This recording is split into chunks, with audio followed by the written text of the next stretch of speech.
Good afternoon. Hello বন্ধুরা, আমি sister হয় প্রতিদিনের মতন আজও চলে আসলাম। আজ হচ্ছে মঙ্গলবার, তোমরা তো জানো। তো মঙ্গলবার কিন্তু আমি নিরামিষ খাই, এটাও তোমরা জানো, শনিবার মঙ্গলবার।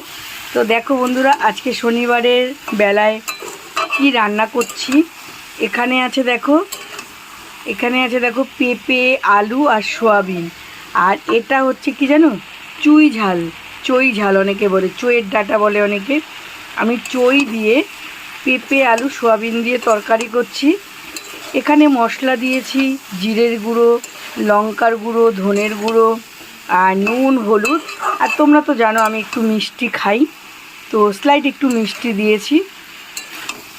আর এখানে দেখো, এখানে করা হয়ে গেছে আমার। এখানে দেখো মাত্র ভাতটা নামালাম, ধোয়া।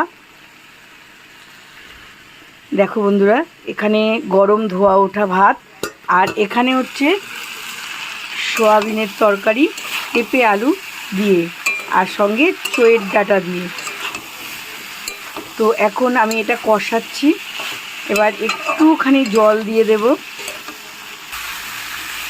দেখো, এটা আমার মোটামুটি কষানো হয়ে গেছে। এখান থেকে তেল বেরোচ্ছে। তো তেল বেরিয়ে যাওয়া মানেই কষানোটা কমপ্লিট। এবার এখানটায় আমি পরিমাণ মতন জল দেব। যতটা জল দিলে আলু আর হচ্ছে পেঁপে সিদ্ধ হয়ে যায়, এর থেকে বেশি জল দেব না, কারণ একদম শুকনো করব এটা। তো যাই হোক বন্ধুরা, দেখো বন্ধুরা, আমার তরকারিটা কিন্তু ফুটে উঠেছে। দেখো, তরকারিটা ফুটে উঠেছে।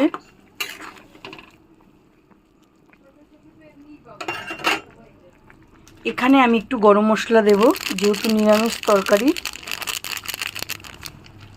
এখানে একটুখানি গরম মশলা দিলাম।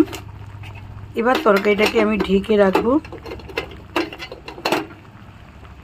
সঙ্গে কিন্তু বন্ধুরা আর একটা জিনিস আছে, দেখো, এটা হচ্ছে মানকচু আর নারকেল দিয়ে বাটা।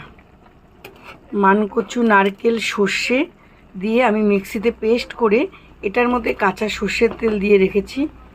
দেখো, এটা কিন্তু খেতে ভীষণ টেস্ট, মানে এটা হলে আর অন্য কোনো কিছু লাগে না।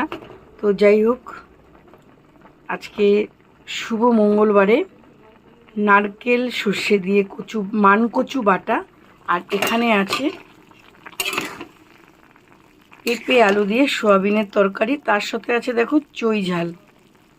তো যাই হোক বন্ধুরা, আমার এই রেসিপি তোমাদের যদি ভালো লেগে থাকে, একটা